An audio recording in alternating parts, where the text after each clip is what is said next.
Injil hari ini mengisahkan Yesus berada di Danau Genesaret. Orang banyak mencari Dia untuk mendengarkan sabdanya. Di Danau Genesaret itu, Yesus memilih perahu dari Simon Petrus, dan dari situ Dia menjawab kerinduan orang-orang untuk dipuaskan oleh sabdanya. Selanjutnya penginjil Lukas mengisahkan selesai mengajar, Yesus mengajak Petrus agar bertolak ke tempat yang dalam untuk menangkap ikan. Dan Yesus dan Petrus berdialog. Petrus mengatakan, "Tuhan, telah sepanjang malam kami bersusah payah berjuang, tetapi kami tidak menangkap apa-apa." Tetapi dikisahkan bahwa Petrus mengikuti apa yang disabdakan oleh Yesus, dan mereka bertolak ke tempat yang dalam itu dan menangkap begitu banyak ikan. Orang-orang yang ada di sekitar situ takjub karena begitu banyak ikan. Dan lalu Petrus menyadari bahwa yang dia jumpai ini bukan hanya seorang guru yang mengajar, tetapi adalah Mesias.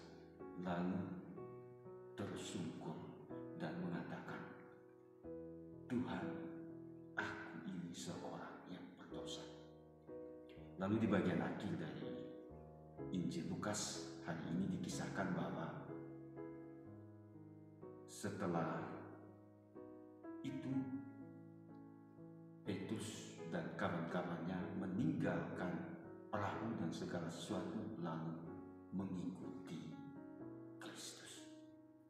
Saudara-saudara, saya memusatkan diri pada 3 fakta penting dari kisah ini. Pertama, sangat penting menerima bahwa kita ini pernah mengalami kegagalan, karena kita adalah makhluk yang lemah. Dan yang kedua, iman itu menyangkut 2 hal sekaligus ini. Di satu pihak percaya, tetapi di lain pihak keberanian untuk pergi bertolak ke tempat yang dalam. Dan yang ketiga, Injil hari ini juga mengajak kita agar kita itu menjadi saluran berkat kasih Tuhan untuk sesama, tetapi juga untuk segenap ciptaan. Pertama, penerimaan bahwa kita bisa gagal. Dan penerimaan ini merupakan langkah awal bagi bekerjanya Tuhan di dalam hidup kita. Dalam Injil dari kita mendengarkan pengakuan Petrus, "Tuhan, telah sepanjang malam kami bekerja, namun kami tidak menangkap apa-apa." Poinnya, saudara-saudara, adalah bahwa kita seperti Petrus harus mengakui kegagalan kita. Pengakuan ini penting agar Tuhan dirasakan kehadirannya di dalam hidup kita.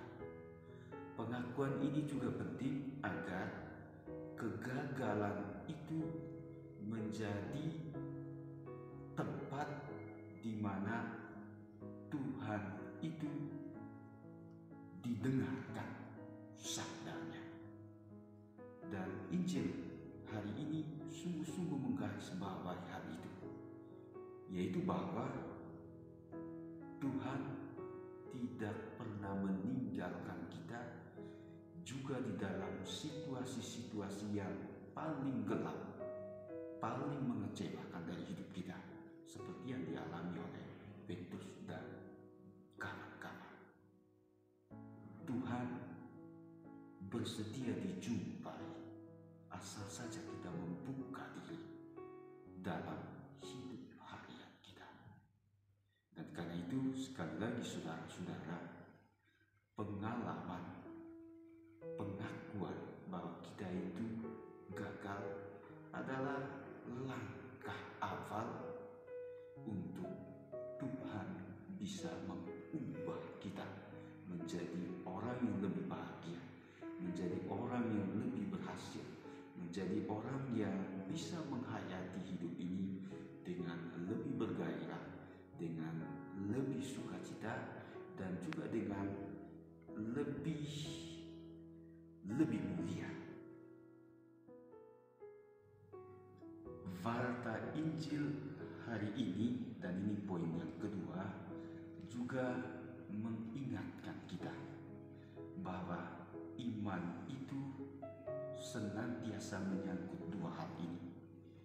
Di satu pihak, iman itu berarti percaya, iman itu berarti setia, iman itu berarti yakin bahwa Tuhan itu datang pada kita. Tetapi di lain pihak juga, iman itu berarti kesanggupan kita untuk melaksanakan apa yang Tuhan sabdakan bagi kita. Dalam Injil tadi jelas sekali, Petrus mengatakan, karena engkau mengatakannya, karena engkau bersabda, maka aku menebarkan jala juga. Jadi saudara-saudara, iman di sini selalu menyangkut dua hal itu. Di satu pihak, percaya, setia, yakin bahwa Tuhan itu selalu sudah beserta kita.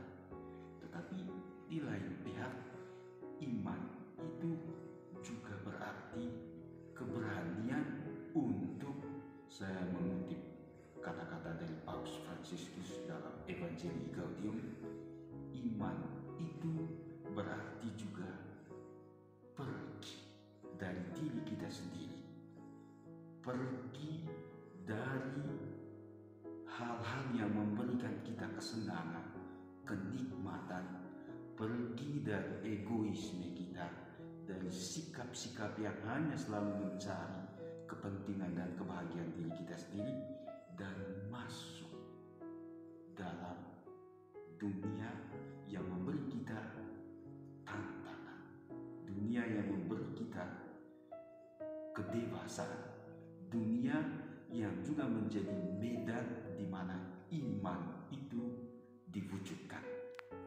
Dan saudara-saudara, iman yang sama itulah yang diwujudkan oleh Petrus dan kawan-kawan, dan kemudian mereka menangkap banyak ikan. Poinnya saudara-saudara, iman selalu menyangkut dua aspek lengkap, dua tadi. Di satu pihak percaya, menyerahkan diri, tetapi di lain pihak keberanian kita untuk bertolak ke tempat yang dalam. Iman yang rangkap dua ini membawa serta setidaknya 3 konsekuensi penting. Satu, apa yang disebut dengan reorientasi, merumuskan kembali tujuan hidup kita. Hanya dengan merumuskan kembali tujuan hidup kita, maka kita akan mengalami apa yang disebut dengan pertobatan, perubahan yang signifikan di dalam hidup ini. Konsekuensi yang kedua, saudara-saudara, adalah berani menghadapi kegagalan-kegagalan dalam hidup ini. Tidak cukup menerima kegagalan begitu saja lalu pasrah, tetapi bangkit dan pergi. Artinya apa? Artinya tidak cukup kita mengeluh atas sisi-sisi kurang dari hidup kita, atas sisi-sisi kecewa dari hidup kita, tetapi kita juga perlu mengerjakan iman kita, dan itu perlu keberanian. Lalu konsekuensi yang ketiga, iman itu juga menyangkut kerendahan hati. Tadi dilukiskan oleh Injil Lukas dengan kalimat ini. Petrus tersungkur di depan Yesus dan mengatakan, Tuhan, aku ini seorang yang berdosa. Jadi iman itu mensyaratkan kerendahan hati. Tanpa kerendahan hati tidak mungkin terjadi perubahan, tidak mungkin terjadi pertobatan, tidak mungkin terjadi juga reorientasi di dalam hidup kita, tidak mungkin juga terjadi perubahan-perubahan signifikan di dalam hidup kita. Jadi konsekuensi yang ketiga dari iman itu adalah mari bersikap rendah hati. Pesan yang ketiga dari Warta Injil hari ini adalah panggilan dan pelayanan untuk menjadi saluran berkat kasih Tuhan. Dalam Injil dikatakan, mulai hari ini kamu akan kujadikan penjala manusia, dan karena itu jangan takut.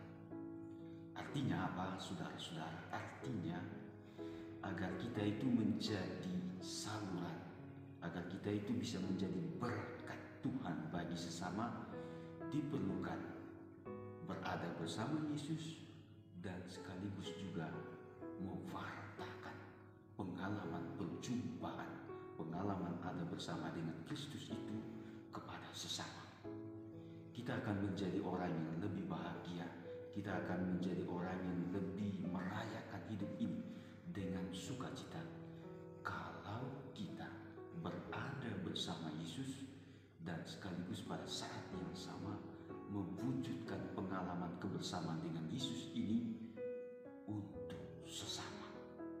Keberanian kita untuk menjadi penjala manusia, kesediaan kita untuk menjadi berkat kasih Tuhan bagi sesama adalah akibat yang sangat logis, akibat yang sangat masuk akal dari iman kita kepada Tuhan, tetapi sekaligus juga menjadi berkat Tuhan bagi sesama adalah juga panggilan tiap-tiap kita.